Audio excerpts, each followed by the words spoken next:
सबसे पहले बिशंबर दयाल, आपको क्या लगता है कि आज की स्थिति में ये एस्केलेशन लैडर कहां तक पहुंचा और पाकिस्तान चाहता क्या है आज की स्थिति में? पूरा युद्ध करना चाहता है भारत के साथ में, जिस तरीके से 500 ड्रोन मानव विरहित अटैक कर रहा है?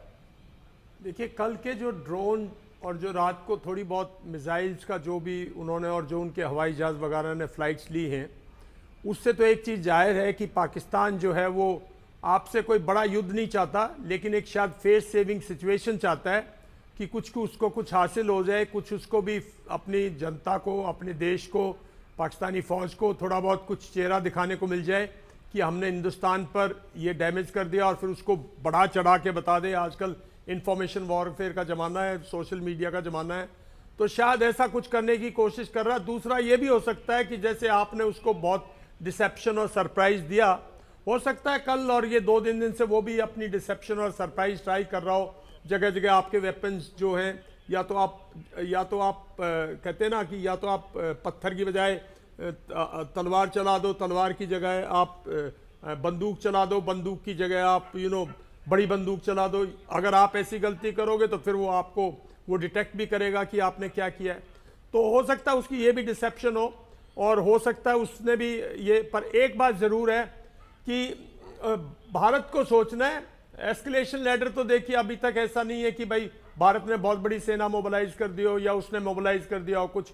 उसने 22 अप्रैल को जो घिनौनी हरकत की, उसके बाद हमने जो उसको लेसन सिखाया, जो हमने 9 स्थानों पर उसके उग्रवादियों को बिल्कुल एक pin point without any collateral damage, एक बहुत ही नपीतुली स्ट्रैटेजिक स्ट्राइक के थ्रू उनको डिस्ट्रॉय किया। उनके कुछ उनमें 100 से ज़्यादा उनके उग्रवादी मारे भी गए।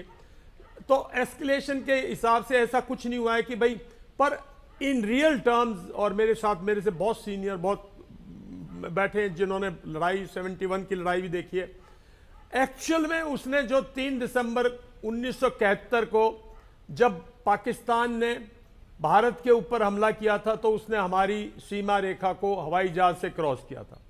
तो जो भारत की सीमा है, जो भारत की इंटरनेशनल बाउंड्री है, वहीं से लड़ाई शुरू हुई, उसने क्रॉस कर दिया है, उसने तो लड़ाई कर दी है।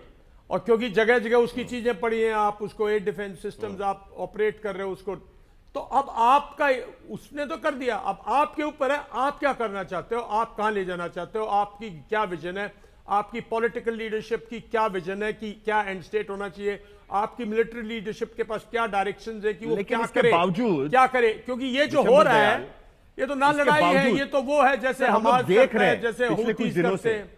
ईरान इराक की वॉर याद है, वो करते थे ऐसे, चलते गए 7 साल तक। आपने जिक्र किया कि पाकिस्तान करने की कोशिश कर रहा है, वो कम से कम दिखाना चाहता है कि देखिए हमने भी जवाबी हमला कर दिया। लेकिन अब जिस तरीके से हमने जवाबी हमला नहीं किया, उसके बाद देखिए नहीं, हमने सिर्फ डिफेंसिव में, देखिए हमने जो टेररिस्ट के अगेंस्ट स्ट्राइक की, वो हमारा टेररिस्ट के अगेंस्ट एक्शन था, वो यूएन डिक्लेयर्ड टेररिस्ट है, राइट। उसके बाद तो भारत सिर्फ डिफेंसिव एक्शन ले रहा है कि भाई वो हमें कोई डैमेज ना कर दे। वो रात को उसने जो भी अटैक्स किए, हमने डिफेंसिव एक्शन लिया है, हमारी एयर डिफेंस ने उसको न्यूट्रलाइज किया, जो भी कुछ उसने फायर किया। तो भारत तो जब लेगा ना, जब भारत ऑफेंसिव एक्शन लेगा, भारत भी इस्लामाबाद पे जाके मारेगा, भारत भी कराची पे जाके मारेगा, लेकिन जरा एक बार नजर भारत डालते भी हैं लाहौर पे जाके मारेगा, कुछ बड़े हथियार से क्या क्या हुआ है भारत और पाकिस्तान के बीच में, कैसे क्या क्या हुआ है, वो उस पर जरा नजर डालते हैं ना। एयर मार्शल संजीव कपूर भी हमारे साथ में है। देखिए, जिसकी हम बात कर रहे हैं आज की स्थिति में, देखिए 22 अप्रैल को सबसे पहले पाकिस्तान ने शिरकत की, पाकिस्तान ने खुरापात निकाली, भारत के साथ पहलगाम में नरसंहार किया। पाकिस्तान से आए हुए आतंकियों ने भारत में घुसकर पहलगाम में हमला किया था। 24 अप्रैल को उसका पहला जवाब भारत की तरफ से दिया गया, सिंधु जल संधि ठप कर दी गई, एक तरीके से हम कह सकते हैं कि डिप्लोमेटिक एक्शन था वो। 7 मई को उसके बाद भारत ने एस्केलेशन किया थोड़ा सा कि 9 आतंकी ठिकानों पर मिसाइल दागे उन्होंने और दिखा दिया कि देखिए यहां पर आतंकी ठिकाने थे, हम लोग वहां घुसकर भी मार सकते हैं। और पहली बार भारत ने पंजाब में, हार्टलैंड में, पाकिस्तान के हार्टलैंड में घुसकर पाकिस्तान को मारा है। उसके बाद 7 मई को उसी दिन रात को पाकिस्तान के तरफ से एलओसी पर जबरदस्त आर्टिलरी फायरिंग की गई, 16 नागरिकों की हत्या की गई पाकिस्तान के तरफ से, जो वहां पर कश्मीर में, जम्मू और कश्मीर में खास करके वहां पर इस तरीके की फायरिंग की गई। 8 मई को भारत पर ड्रोन हमले की कोशिश की गई पाकिस्तान की तरफ से, यह पहला ड्रोन हमला था। उसके बाद 9 तारीख को भारत की तरफ से उसका जवाब दिया गया और पाकिस्तान के जो सैन्य ठिकाने और उसके साथ साथ बाकी शहरों में भी, कराची हो या लाहौर हो, वहां पर भी पाकिस्तान को जवाब दिया गया भारत की तरफ से। उनका जो एयर डिफेंस सिस्टम है लाहौर का, वो तहस नहस करने की कोशिश की गई भारत की तरफ से और उसमें वो सफल भी रहे। लेकिन 9 तारीख को जो पाकिस्तान ने किया है वो एक नया वॉरफेयर नजर आ रहा है कि मानव विरहित यान यहां पर भेजे जा रहे हैं, ड्रोन भेजे जा रहे हैं। इसका मंजीत नेगी हमें दिखा रहे थे, उसकी फोटो भी यहां पर दिखा रहे थे एयर मार्शल संजीव कपूर। और 500 ड्रोन इस तरीके से 24 शहरों पर 3.5 घंटे यह हमला चला। अब इसका जवाब तो भारत को देना ही होगा। तो यह एस्केलेशन इसी तरीके से बढ़ेगा और ये एक नया वॉरफेयर दिखाई दे रहा है। कन्वेंशनल वॉरफेयर नहीं होगा, इसी तरीके से एक दूसरे पर हमले होते रहेंगे। जो युद्ध की प्रणाली है वो धीरे धीरे अब बदल रही है। ये जो चेंजेस आ रहे हैं ये ग्लोबली देखे जा रहे हैं। अगर आप देखें तो यूरोप में जो लड़ाई चल रही है रशिया यूक्रेन की, वो 3 साल से ऊपर है, 1100-1200 दिन होने वाले हैं उस लड़ाई को चलते। जो इजराइल हमास की लड़ाई है, सबने सोचा था 1 सप्ताह में ख़त्म हो जाएगी, वो 1.5 साल से ऊपर चल रही है। तो कहीं ना कहीं भारत ने जो ये 14 दिन लिए हैं तैयारी करने के लिए, मीडिया में हमारे देश में बहुत बुद्धिजीवियों ने बोला अटैक क्यों नहीं कर रहे, रिस्पांस क्यों नहीं दे रहे। तो जैसा फेलो पैनलिस्ट ने बोला और बाकी जगह भी बोलते आ रहे हैं, भारत ने 20वें कदम तक की तैयारी की है, अभी दूसरा तीसरा कदम लिया गया है। तो ये एस्केलेशन लेडर में कहाँ तक जाता है हमारा दोनों देशों का। बट दोनों देशों ने अभी तक आईबी पार नहीं किया है और दोनों देश दोनों तरफ से तैनात हैं। तो ये इस समय जो स्थिति है, ये एक जना वो करता है, दूसरा उस पर वार करता है। ये थोड़े दिन तक चलेगा जब एक थ्रेशोल्ड जो रहती है किसी चीज़ की, वो जिस दिन लांगी गई उस दिन फिर निर्णय लिया जाएगा कि फिजिकली हमारे ट्रूप्स या हमारे एरोप्लेन्स वो पार करेंगे। तो एयर डिफेंस जो है इस लड़ाई में, जैसे S-400 का मैं आपको उदाहरण देता हूँ। अब S-400 जब खरीदा जा रहा था 2018 में, जब हमने भारत ने खरीदने की बात की थी तो 35-36 हज़ार करोड़ रुपए का आया था। तो उसकी मुझे याद है बहुत चर्चा हुई हर जगह कि इसकी क्या आवश्यकता है, इसकी क्या ज़रूरत है। 2021 में पहला S-400 आया। अब ये जो 7-8 की रात है और जो कल की रात है, उसमें जो किले की तरह भारत को जो सिक्योर कर रहा है वो S-400 है। अब S-400 एक ऐसी चीज़ है जो कि जिसकी रेंज 450 किलोमीटर है, जो कि 30 किलोमीटर की ऊंचाई तक मार कर सकता है, जो कि हवाई जहाज, मिसाइल, ड्रोन या कुछ भी आ रहा है उसको पकड़ सकता है। 80 टारगेट्स को इकट्ठा ट्रैक कर सकता है, उसमें से 36 को एंगेज कर सकता है। ये जो चीज़ें हैं ये कहीं ना कहीं दुश्मन के मन में डर लगा रखा है, क्योंकि भारत ने ये सारी चीज़ें लगा रखी हैं। और अभी तक जो प्रयोग हुआ है ड्रोन्स के प्रति, जो कुछ है, जो भी खबरें आ रही हैं, जो हमारे भारत के सेल्फ निर्मित हैं, आकाश और बाकी जो सरफेस टू एयर वेपन्स हैं, उनका प्रयोग किया गया है। तो कहीं ना कहीं सैटेलाइट्स का प्रयोग, कहीं ना कहीं ड्रोन्स का प्रयोग, कहीं ना कहीं लॉइटरिंग म्यूनिशंस का प्रयोग, ये पहले नहीं था बट अब बढ़ता जा रहा है।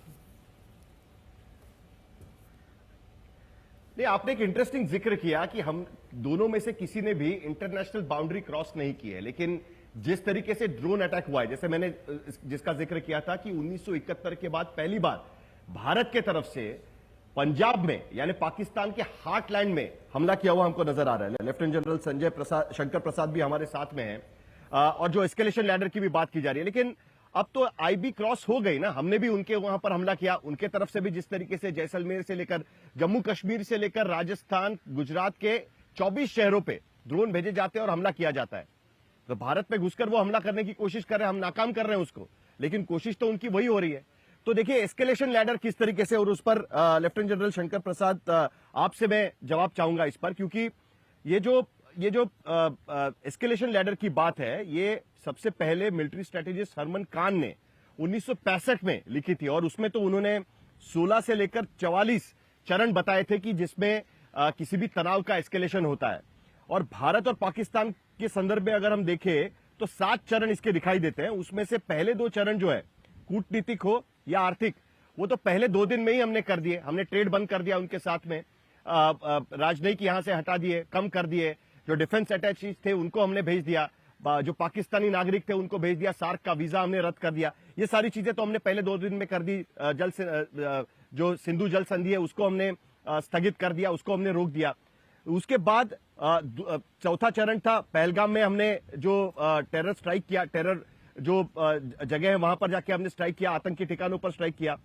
तीसरे चरण में हमने देखा कि सीमा के पास तीनों सेनाओं का युद्धाभ्यास हमने देखा कि मतलब तैयारी वहां पर चल रही है, दोनों एंटीसिपेट कर रहे थे। चौथे स्टेज पर भारत और पाकिस्तान आमने सामने एक तरीके से आ गए, एयर स्ट्राइक दोनों के बीच में शुरू हो गया।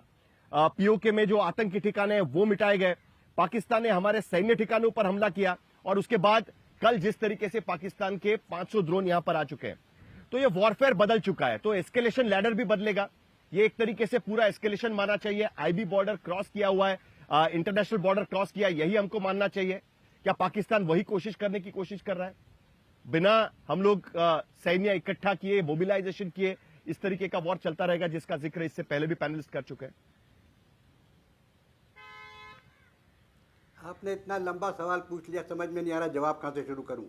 2 सेकंड दीजिए, ये मेरी तरफ से मसला बिल्कुल फ़र्क है। देखिए, पाकिस्तान भारत के ऊपर टेररिज्म बहुत दिन से सौंप रहा है, बहुत सालों से। हम उसका रिएक्शन करते हैं, बालाकोट कर दिया, उरी कर दिया।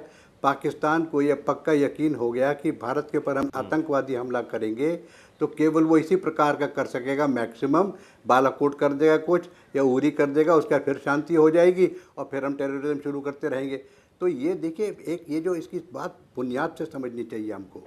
ये एस्केलेशन लेटर की तो बाद में बात करेंगे।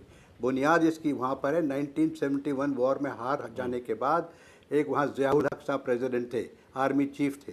उन्होंने एक जो उस समय जो टैक्टिकल डॉक्ट्रिन, स्ट्रेटेजिक डॉक्ट्रिन बनाई थी, उसमें कहा गया था कि भारत को हम कन्वेंशनल वॉर में कभी हरा नहीं सकते, और हमें अगर भारत से लड़ना है, भारत को दुखी करना है, तो we have to only inflict 1000 cuts, bleed them by 1000 cuts. तो ये इनकी स्ट्रैटेजी रही है 1971 वॉर के बाद से, जब से ज़ियाउल हक ने ये बनाई है। अब समझिए ये कि इस स्ट्रैटेजी से हमें क्या सीखना है। हमें ये सीखना है कि भारत सेना एक रेगुलर प्रोफेशनल आर्मी है जो कन्वेंशनल वॉर की तैयारी करती है, और पाकिस्तान आर्मी एक रेगुलर आर्मी तो है, लेकिन वो कन्वेंशनल वॉर की तैयारी नहीं करते, वो टेररिज्म की वॉर की तैयारी करते हैं, क्योंकि सिखलाई है, उनके दिमाग में ये डाल दिया गया है कि आपको टेररिज्म से बढ़ाना है।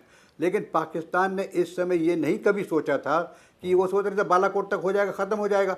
उन्होंने कभी ये नहीं सोचा था कि इसका इतना बड़ा नतीजा निकलेगा जो आज आपके सामने आ रहा है।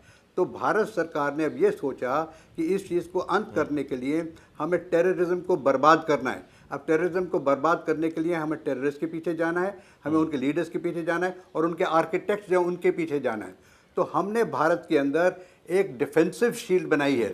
डिफेंसिव शील्ड का माने ये है कि भारत की लाइन ऑफ कंट्रोल से लेकर इंटरनेशनल बॉर्डर, जितने हमारी border area A to Z, यानी श्रीनगर से लेकर गुजरात तक, उन पे हमने एयर डिफेंस सिस्टम बहुत पोखा कर रखा है। वहाँ पे हमारे एयरक्राफ्ट हैं, जितने हमारे फॉरवर्ड एयर बेसेस हैं, वहाँ से जहाज़ मिनटों में उड़ सकते हैं। हमारे पास मिसाइल्स हैं, उनको मिसाइल्स लगा रखा है। हमने ड्रोन्स लगा रखे हैं, हमने आकाश डोम सिस्टम लगा रखा है, हमारे S-400। सो हमने पूरी तैयारी की है। हमें पता है, हमारी असेसमेंट रही है कि पाकिस्तान सेना लैंड में नहीं आएगी। जिस तरह से टैंक वॉरफेयर होती है, 1971 में हुई थी, 65 में हुई थी, उसकी वो काबिलियत नहीं रखता, ना वो करना चाहता है। उसको ये पता है कि उस किस्म की लड़ाई इसने अगर शुरू की तो 90,000 प्रिजनर फिर पकड़ कर रख लेंगे हम, तो वो तो शायद नहीं करेगा। ये हमारी असेसमेंट रही है इस पूरी स्ट्रैटेजी के बारे में। हमने पूरा डिफेंसिव तैयारी कर लिया। उसके बाद हमने टेररिस्ट कैंप्स को हमला किया। हम अगर चाहते, भावलपुर में एक बड़ा भारी कंटोनमेंट है, वहाँ पे एक कोर हेडक्वार्टर है, 4-5 उनके ब्रिगेड्स हैं वहाँ पे। It's a very big cantonment. वहाँ हमने बगल में उनके जैश-ए-मोहम्मद को जो उनका है सेंटर था, उसको बर्बाद किया, लेकिन उनकी मिलिट्री पर अटैक नहीं किया। उसी तरीके से मुरीदके में हमने उनके लश्कर-ए-तोयबा के सेंटर को बर्बाद किया, लेकिन लखनऊ, उनके लाहौर में एक कोर हेडक्वार्टर है बगल में, और उस पर 4.5 ब्रिगेड्स बैठे हैं। तो अगर हम चाहते तो इन दोनों मिलिट्री कंटोनमेंट भी अटैक कर सकते, हमने नहीं किया। हमने सिर्फ सो हमारा ऑब्जेक्टिव आज भी क्या है? हमारा ऑब्जेक्टिव बिल्कुल क्लियर है, टेररिज्म को समाप्त करना। उसके लिए हम जो जरूरत पड़ेगी वो करेंगे, उससे अब पीछे नहीं हटेंगे। तो लैडर में आप जहाँ भी जाइए वो आप गिन लीजिएगा। लेकिन असलियत ये है कि आज की तारीख में हमने इनको इस माहौल पे ला के खड़ा कर दिया है कि ये कन्वेंशनल वॉर के काबिल है नहीं, टेररिज्म के आगे बढ़ा नहीं सकते, परेशान हो रहे हैं। और इस वक्त जो हमारी डिफेंसेस कैपेबिलिटीज़ हैं बॉर्डर पे बिल्कुल पुख्ता हैं, और अगर ये चाहते हैं कि हम अपनी लेवल को बढ़ाएं तो ये बढ़ाते जाएं। अब हमने क्या किया कि जब इन्होंने इस प्रकार से हमारे सिविलियन टारगेट्स को एंगेज किया, हमारे मिलिट्री इंस्टॉलेशंस को, तो हमने इसका जवाब दिया है। हमने इनके लाहौर का पूरा जो इनके एयरपोर्ट की सिक्योरिटी है उसको नष्ट कर दिया है। Lahore airport is today absolutely without air cover. उसी प्रकार से हमने इनके कुछ मिलिट्री स्टेशन पे अटैक किया है, कराची पे अटैक हुआ है, यही तो लाहौर पे इंटरेस्टिंग अटैक बात हुआ है। और देखिए रावलपिंडी पाकिस्तान में के अटैक रक्षा हुआ है। मंत्री क्या कह रहे हैं, अगर पाकिस्तान के मुझे नेशनल समाप्त- असेंबली में वो जवाब दे मुझे रहे थे समाप्त जब करने उनको दीजिए। पूछा गया कि अरे भाई भाई, आपने मुझे जवाब समा- क्यों नहीं मुझे दिया, समाप्त- तो वो रक्षा मुझे मंत्री समाप्त बार बार करने कहने की कोशिश कर रहे हैं कि भाई हम तो छुपाना चाह रहे थे हमारी बात, इसीलिए हम लोग ने जवाब नहीं दिया, ये कहने की कोशिश कर रहे थे शंकर प्रसाद जी। हाँ, आप जी बिल्कुल ठीक कह रहे हैं। तो ज़रा समाप्त करने दीजिए मेरे पूरे प्रेजेंटेशन को। तो देखिए, अब ये बात है कि उनके यहाँ आज की तारीख में कोई उनके पास विकल्प नहीं है जिससे हमारे साथ वो कुछ मुठभेड़ कर सकें। अगर वो एस्केलेशन बढ़ाना चाहते हैं तो बढ़ाते जाओ, बढ़ाते जाओ, बढ़ाते जाओ, हम उसकी रिस्पॉन्स देते जाएंगे। आपने हमारे सिविलियन टारगेट पे, हमारे मिलिट्री इंस्टेंस पे करने की कोशिश की, हमने उनको न्यूट्रलाइज करना शुरू कर दिया। हमारे पास तो लैंड फोर्सेस भी तैयार बैठी हैं अगर ये चाहते। लेकिन मैं एक बात ज़रूर बता दूं आपको कि भारत सरकार ये नहीं चाहती कि पाकिस्तान को में गाज़ा बना दें या पाकिस्तान को यूक्रेन बना दें। हम सिर्फ टेररिज्म से लड़ना चाहते हैं और टेररिज्म को समाप्त करेंगे। उसके लिए हमने बहुत सारे इस समय स्ट्रैटेजीज लगा रखी हैं। उनके जो लेकिन पॉलिटिकल आज की पार्टीज हैं, स्थिति में सर, उनके जो आज की स्थिति में सर,